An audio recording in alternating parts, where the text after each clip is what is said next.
दर्शक हो, आता पाहणार आहोत एक सविस्तर बातमी। सामान्य नागरिकांप्रमाणेच देशाच्या सीमेवर लढणारे सैनिक देखील गणेशाची भक्ती करतात। मात्र भारतीय सैनिक सीमेवर अहोरात्र पहारा देत असल्यामुळे त्यांना पुण्यामध्ये गणेशोत्सवात सहभागी होण्यासाठी येता येतं असं नाही। त्यामुळे यंदा भारतीय लष्करातील 33, 6, 19, 1, 101 इन्फंट्री आणि 71 इन्फंट्री युनिटच्या सैनिकांना अरुणाचल प्रदेश, पठाणकोट, गुवाहाटी आणि राजस्थानसह येथे गणेशोत्सवात श्रींची प्रतिकात्मक मूर्ती स्थापन करण्यास देण्यात आली। सीमावर्ती भागामध्ये दगडूशेठच्या श्रींची प्रतिकात्मक मूर्ती स्थापन करण्याची इच्छा या बटालियनच्या सैनिकांच्या वतीनं व्यक्त करण्यात आली होती।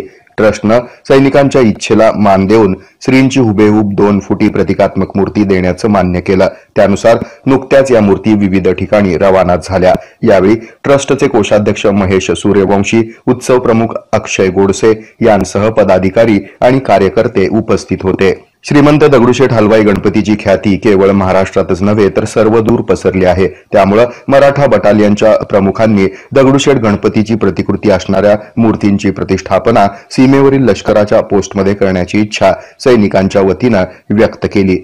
ती मूर्ती श्रीमंत दगडूशेठ गणपतीच्या मूर्तीप्रमाणेच असावी अशी त्यांची मनोमन भावना होती। त्याप्रमाणे ट्रस्टकडे विनंती करणारं पत्र पाठवलं होतं। सलग 15 वर्ष हा उपक्रम सुरू असून बटालियनच्या संख्येत देखील वाढ होत आहे। ट्रस्टचे अध्यक्ष सुनील रासने यावेळी म्हणाले की मराठा बटालियन दरवर्षी गणेशोत्सव मोठ्या उत्साहात साजरा करते। त्यामुळे श्रीमंत दगडूशेठ हलवाई गणपतीच्या प्रतिकात्मक गणेश मूर्तीची स्थापना अनेक वर्षापासून देशाच्या विविध सीमावर्ती भागात केली जाते। त्यामुळे यंदा ट्रस्टतर्फे लष्करातील मराठा बटालियनला मूर्ती देण्यात आल्या। मी सचिन चव्हाण कोल्हापूरहून आलेलो आहे। दगडूशेठ हलवाई गणपतीची मूर्ती न्यायला ले मध्ये 33 माउंटन ब्रिगेड ले मध्ये घेऊन जायला। या बातमीचं संकलन केलंय संजय कुलकर्णी यांनी।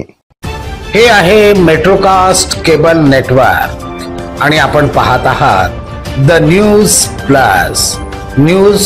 प्लस बरच काही।